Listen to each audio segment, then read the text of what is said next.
is going to be Chris Miller, and the story is called An Act of Social Media.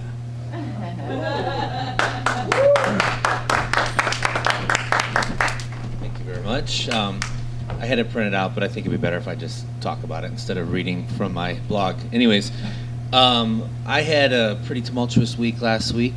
I spent the whole week looking for a lost dog who was very dear to me, very special to me. I consider him a special needs dog. His name is Brubeck. He has a condition called megaesophagus, which is a hereditary condition in dogs, which causes their esophagus to expand, therefore contracting some of the throat muscles and making it difficult for them to swallow, to digest food, to breathe. I adopted him from a litter of Alaskan Husky puppies, which were raised for racing, pulling sleds and racing. And most of the puppies in this litter had this condition, and so a number of them died before we could figure out what exactly they had. The megaesophagus has a number of symptoms. First, they can't digest their food, and a lot of times they throw it back up.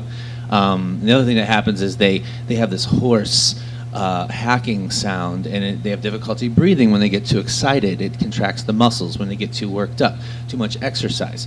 So by the time we realized what the condition was, a few of the dogs had died, a few of the puppies, and I realized Brubeck also had this. So the remedy was to build a thing called a Bailey chair, which is like a high chair that you put the dog in, and they have to stay upright for 20 minutes after they eat. So I was hand feeding him like a baby, letting him digest his food, keeping him in this Bailey chair.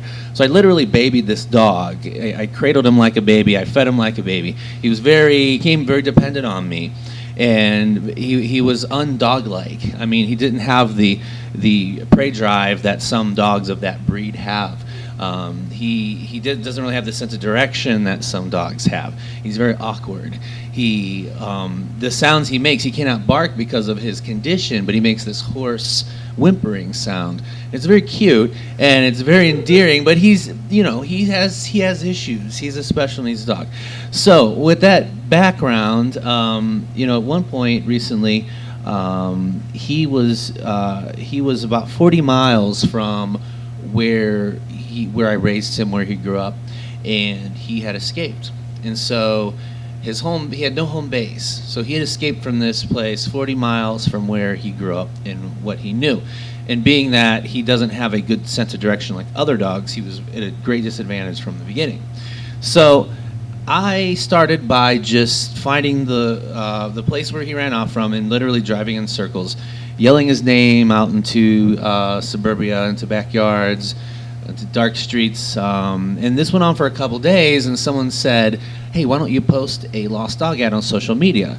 And I run a program and work for a program that relies on social media heavily. So I thought, wow, why didn't I think of this before? But I don't use social media a lot for personal reasons. I use it mostly for pages that I administer. And so I posted this ad for him, and within a day or two, there were hundreds of shares. And people had spotted him. So I realized I should have done this earlier, but we're about 2 days into his journey, if you want to call it that, and I started getting leads from people. So someone would say, hey, I was playing with my puppies and my kids, and we saw him running through some yards. We saw him, someone on a farm saw him. So each day I would go to his last location, kind of like a detective, and I printed flyers. I would hand out flyers to people. I would literally drive in circles from where we last saw him. And I felt like each day that went by, I would get so close to where he was, but yet I was not, I was so far, to use that cliche. And I started thinking a lot about hope, and how hope is something that can really pick you up, but it can also really devastate you at the same time. So this analogy I use in the blog is hope can be this thing that kind of fills you up like a helium balloon tied to a string, fills you with all this air and all this great feelings, but at a certain point that's going to deflate and sort of hover near the bottom. So each day was ups and downs. I would get a sighting, and then I would go, and usually the sighting was like a day past, like, oh, we saw him yesterday, so I felt like I was already kind of working against, against the clock here. And so each day would start off with that balloon filled with air. I was hopeful. I would drive around, and after about 8 hours of this, this balloon just deflated and sort of hovered near the bottom, near the floor, at the end of a party or whatever. And so each day I had to sort of build myself up each morning and rely on new leads. So about 4 days had went by, and it was the same routine, driving in circles. I drove about 600 miles in just a couple days, in like a 5-mile radius. So I started off where he was last, driving in circles. I would just ask people, talk to people. I would wait for texts, wait for messages, and people were still, I'd post updates, people were still following this. And I didn't realize just how many people were following it till all this was pretty much over with. And so one particular day, there were times I felt like giving up and just going back home and just, calling it a day, and I just didn't know if I had the energy to keep carrying on. And so each day when I left, I would feel like I was letting him down each time I drove out of this neighborhood, because I knew he was scared, he was lost, he was probably hungry and thirsty. And being the kind of dog he was, Brubeck runs maybe a quarter of a mile and he'll collapse because of this condition. I've had to give him CPR many times. His tongue turns blue. He sort of wavers on his feet and looks dazed, almost like he's drunk or something. He's staggering around. And so I thought of him out there by himself, collapsing with nobody to help him, and as some of the sightings come in, he's a weird looking dog. He's a husky mix. He's got a weird looking mask, and people thought they saw a coyote. People thought he was a wild animal. So a lot of times people would contact me after it was too late, and they were afraid to approach him because they thought he was a wild animal.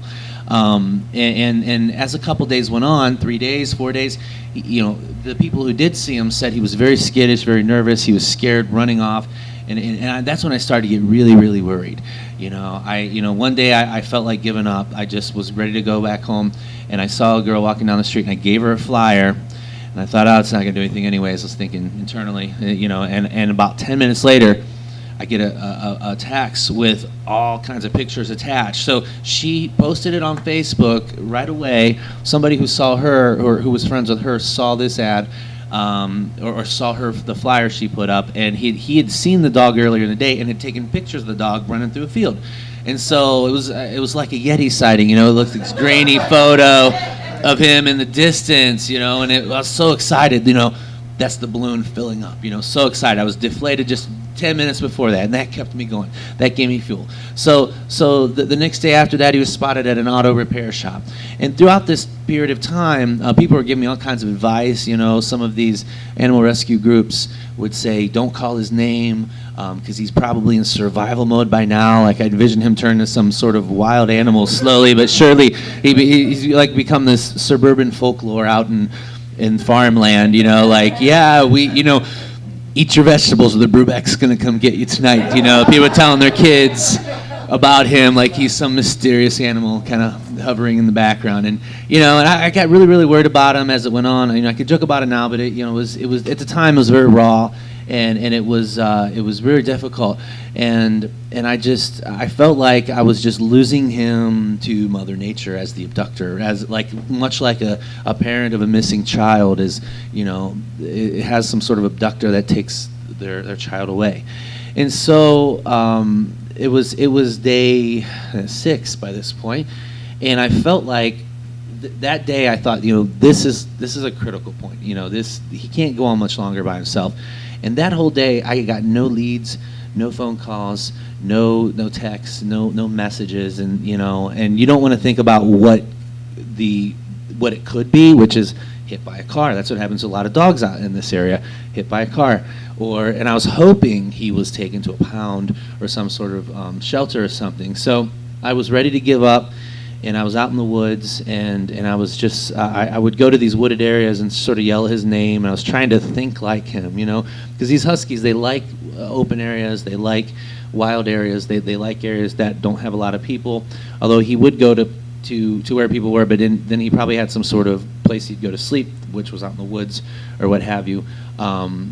And so that particular day, I was just ready to give up. It seemed, once again, that balloon had deflated, and someone sent me a text and said, "Is that your dog?" And there was no, "Is that a picture of your dog?" There was no picture attached. And I got really confused, so I called her, and I called the person. I said, "What picture?" She said, "Well, I sent it to your Facebook account, but because we're not friends, it went into the other folder."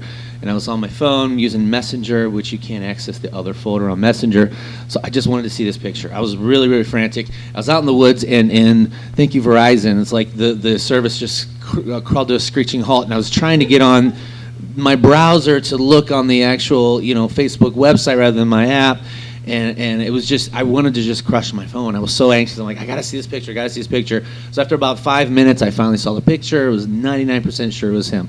It looked kind of like him, but it was just at a weird angle. So I was kind of in shock, and I didn't want to celebrate quite yet until I found out where he was exactly.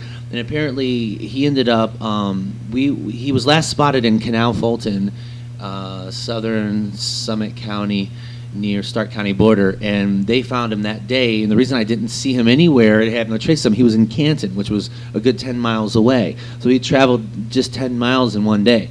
And throughout this process, people were saying, like it's some movie, like, oh, he's going to find his way home, just 40 miles away. But him having no sense of direction, he was moving in the opposite direction of home. He was moving more and more away from home. And that worried me more because he's just running randomly, like there's no home base, And so I finally get this girl's phone number after a little bit of back and forth, and she took him to her house because she worked at a dentist's office, and he walked in. She heard a whimpering sound, and that's that sound he makes because he can't bark. It's kind of like a cry, sort of sound. And so she, all these people could not get him, could not catch him. He ran away from it, but for some reason, this girl. She opened her car door and he jumped right in, and it was miraculous. I was so happy. I went to see him, and he was very happy to see me, and I was still in shock, at least for like a couple days after that. Like, I was so used to grieving and being a nervous wreck that it's like I couldn't adjust to normalcy again. Like, oh, he's back, and it took me a little while, and he was really skinny, and he had serious separation anxiety, predictably so. And so this girl was just a blessing. She was really nice. She would not take any money. So some friends of mine had sent her some flowers, because she wouldn't take any money. And she, definitely is somebody I will never, ever forget, And had it not been for social media, I probably never would have gotten him back, for one thing. Or it probably would have taken a lot longer than it did. And this girl would never have posted this picture, who 3 people removed from her, 2 or 3 people removed from her saw that. And this person wasn't even my Facebook friend. This girl who found him wasn't even my Facebook friend. Thus the other folder when she sent me the message. And yet, because I every day I canvassed like a freaking politician out there handing out flyers. I mean, it became this rote thing. Like, I now sometimes when I drive in that neighborhood, I want to hand people flyers and talk to them. I'm so used to that. And so I'm glad I didn't give up. I didn't give up hope. And I'm so thankful that he's back to me now. He definitely is very special to me. And one thing I think about as I was staring out into those farmland and fields, and when I was really, really worried, I felt all alone out there. I felt, it's just me looking for my dog. But what was really going on is because I was sharing this story throughout the process on Facebook, a lot of people were hoping with me. And I almost want to believe that they kind of lifted all of us up, lifted me up to keep me going, not only to keep me going, but to actually keep that good feeling out there circulating in the air to where he did come back to me and someone did find him